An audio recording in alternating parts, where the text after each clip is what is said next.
ทุติยัมปิพุทธังสรณังคัจฉามิ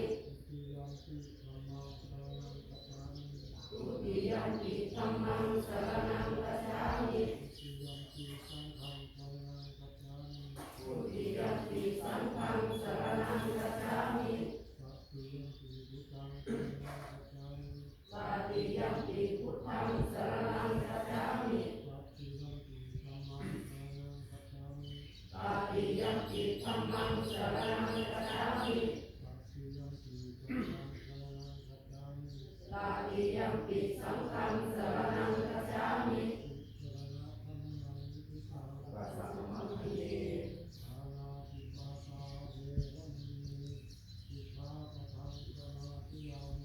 ปานาติปาตาเวรมณีสิกขาปะทังสมาธิยามิ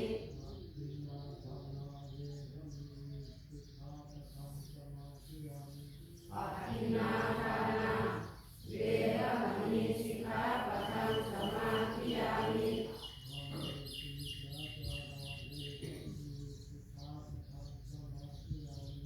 กาเมสุมิจฉาจารา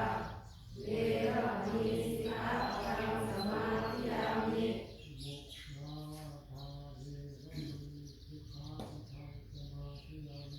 มุสาวาทาเวรมณีสิกขาปะทังสมาธิยามิ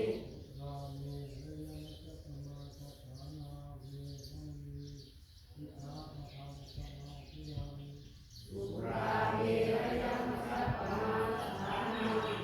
เวรมณีสิกขาปะทังสมาธิยามิ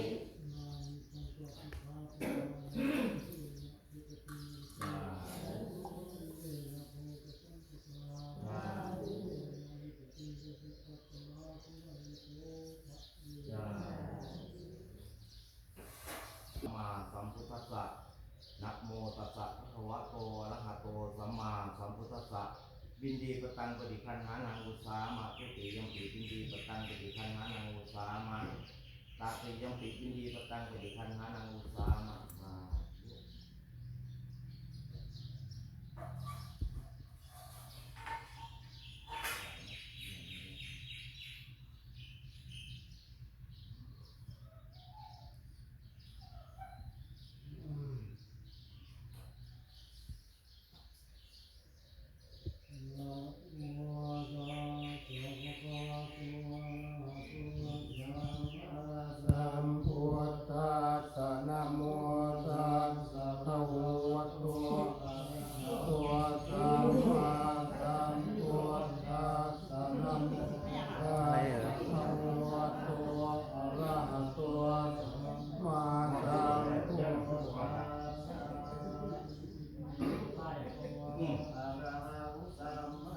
สัมพุทโธวิชชาจรณะสัมปันโนสุขโตโลกวิทูอนุตตโรปุริสธรรมสารติสัทธาเทวมนุษย์สานังพุทโธภควาติสวาคาโตภควตาธัมโมสัมติติโกอาคาริโกเอหิปัสสิโกโอปนาอิโกปัจจัตตังเมติตัพโพวิญโยนิจิตุปฏิปันโนภะคะวะโตสาวกสังโฆสุปฏิปันโนภะคะวะโตสาวกสังโฆญาณปฏิปันโนภะคะวะโตสาวกสังโฆสามีจิปฏิปันโนภะคะวะโตสาวกสังโฆวัจจิตังจัตตาริปุริสังสุขานิสัทธาปุริสังภลาเอสัพพะคะวะโตสาวกสังโฆอาหุนายโยปาหุนายโยอาทินายโยอันติกะระนิโยอนุตตรังปุญญาเก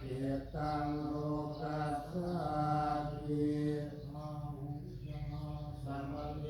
มิตัสสะพุทธันตังทีเมฆลังอุทิตโกรัสเสมาลังทานาทิธรรมวิจินา จิตวามุนินโทตันเตทัสสะภวตุเตชยมังคารามาลาจิเรกมปิโยจิตตัสสะรัตติงโคลัมปนาระวะกมะกมะทัสขยักขังขันติสุทันตวิจินาจิตวามุนินโทตันเตทัสสะภวตุเตชยมังคารานินาราคิริงปัจจวรังอธิมาตะภูตังทาวันจิจัตตวัสเนวัสุธารุนันตังตัมปุเตกวิจินาจิตวามุนินโทตันเตทัสสะภวตุเตชยมังคารานิโอเกตขัสสมัติหาชัยสุธารุนันตังวันติโยชนะปะทังปุริมาวันตังอิทิปิตังกตมัญโน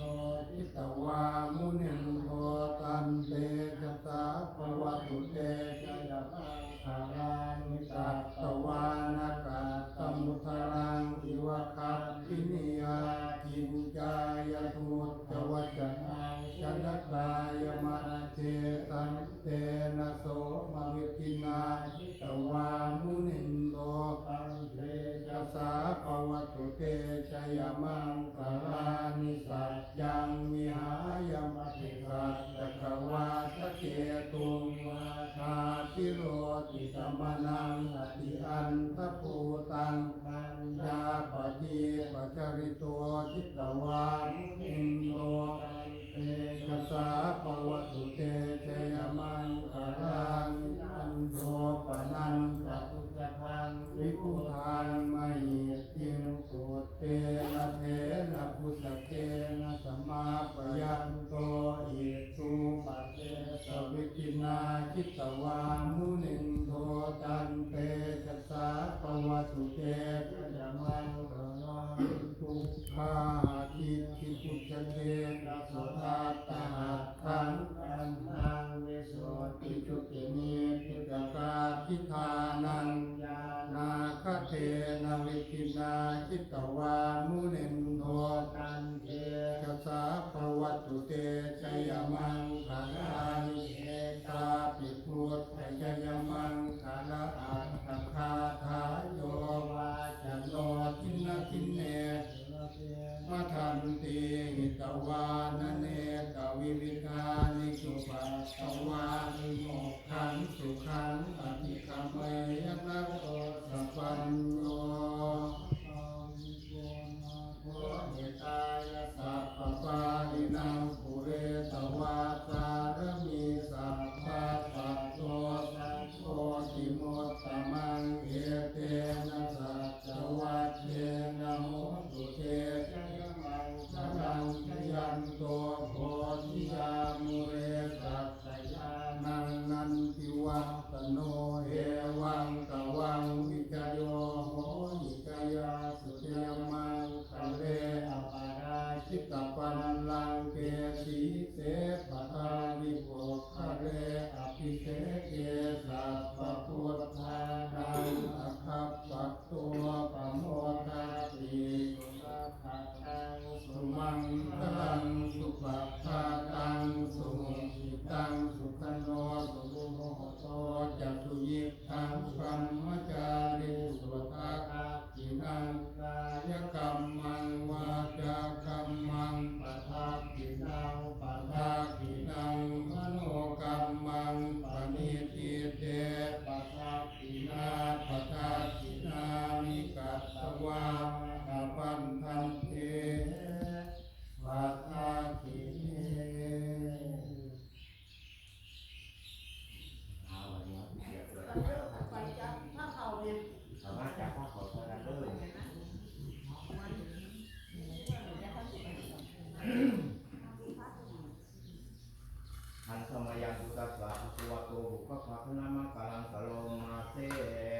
มานิมายังคันเต มานิมายังคันเต ปัตตานิ ปัตตานิ ยาติปัจจยานิสัพพะทิวาลานิภิกขุสังฆัสสะ สุสังสัสสะ โอโนทยามะ โยยามะ สาธุโนคันเต สาธุโนคันเต ภิกขุสังโฆ สังโฆ มานิ มานิ ปัตตานิ ปัตตานิ ยาติปัจจยานิ ปัจจยานิ สัพพะทิวาลานิ ปัจจยานิ ปฏิคันวะอัมหากันเจวะ มหาคันเทวะ มาตา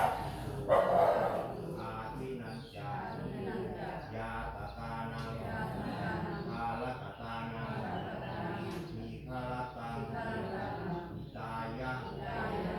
อายะ ตายะ ข้าแต่พระสงฆ์ผู้เจริญ สมเด็จ เราเจ้าทั้งหลายขอน้อมถวายภัตตาหารพร้อมจะถูกปัจจัยและทานทั้งหลายเหล่านี้มาถวายแด่ท่านพระภิกษุสงฆ์ขอพระภิกษุสงฆ์จงรับเมื่อรับแล้วได้เป็นประโยชน์และความสุขแก่ข้าพเจ้าทั้งหลายญาติของข้าพเจ้าทั้งหลายซึ่งการและนานสินังพระกเมธานาอาสาวะอายาวะหังโหตุอนาคเตกาเลทานังเมปริสุทธังนิพพานังปรมังสุขังโมทนาทานภัตตาหารเข้าแก่สุปัจจัยไทยและทานทั้งหลายเหล่านี้พร้อมๆกันทุกคนองค์เถิด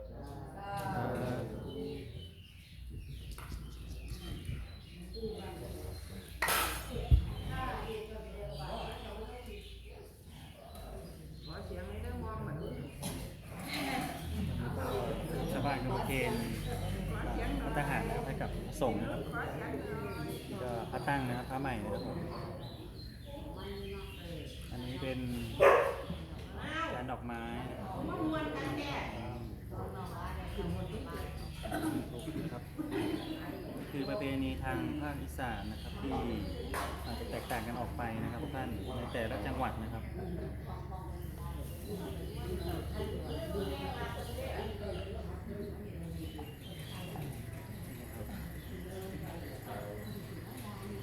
วันนี้มาเป็นชุดนะครับทุกคนนะครับ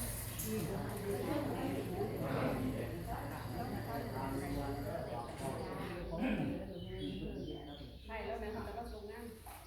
ตามความไป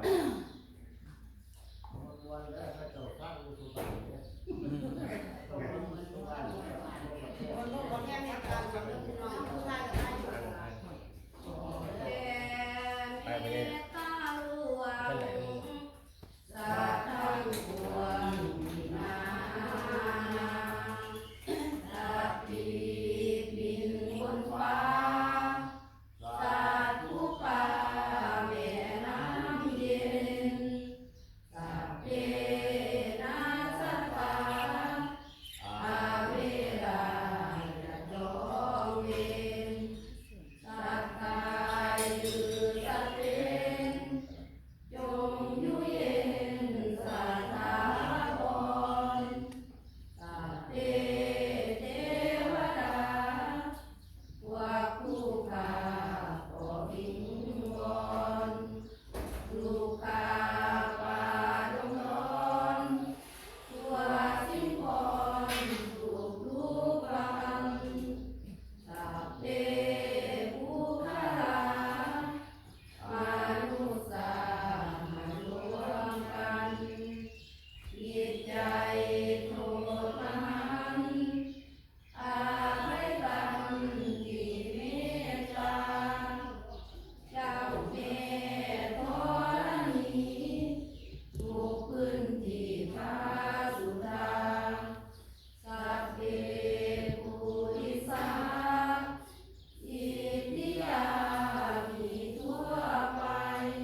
รักขันตุสัพพเท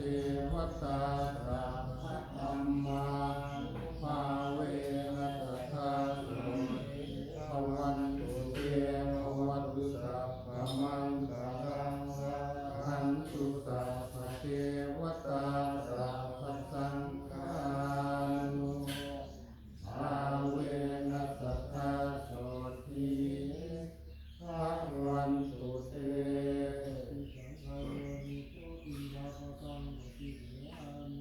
เยวทวายนะมัทายนะมันทนายนะวิภูสนายะ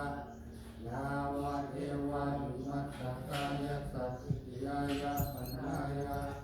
วิหิงสุปรัตติยะธรรมจริยานุสหายะวิริปุรานังสเวทนังปัจฉิมคามินาวันจะเวทนังนาอุปาเทสามิ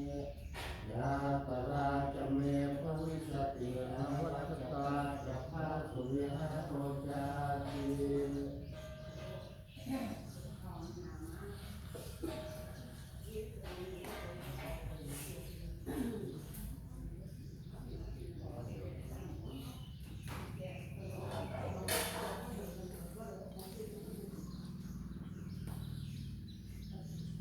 มันก่อนก็เป็น ลมโยโหติยังเว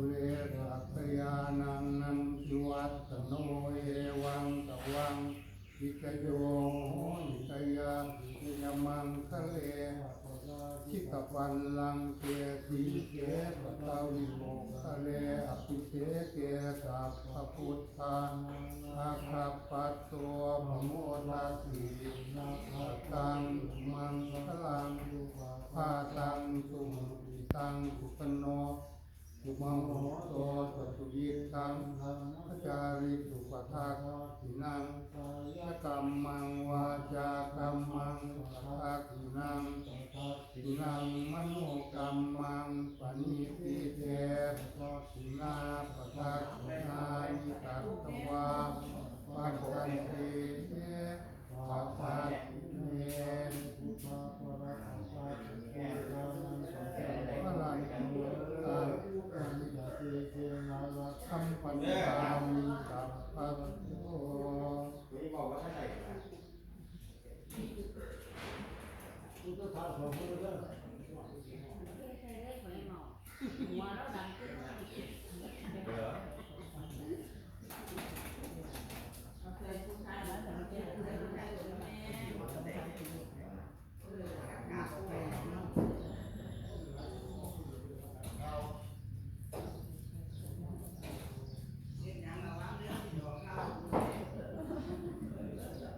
ในหมอพยาบาลเนี่ยอาจารย์พยาบาลเนี่ย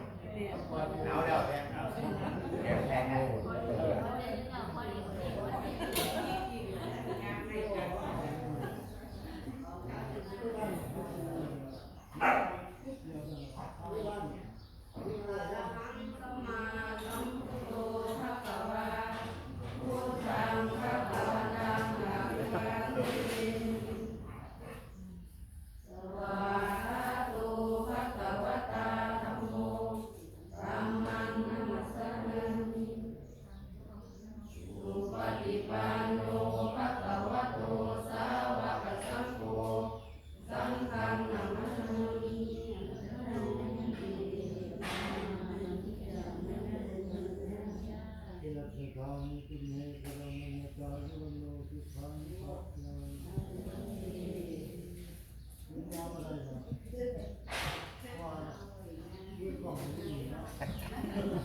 ไม่เหมือนที่บ้านเลยมีไปไหน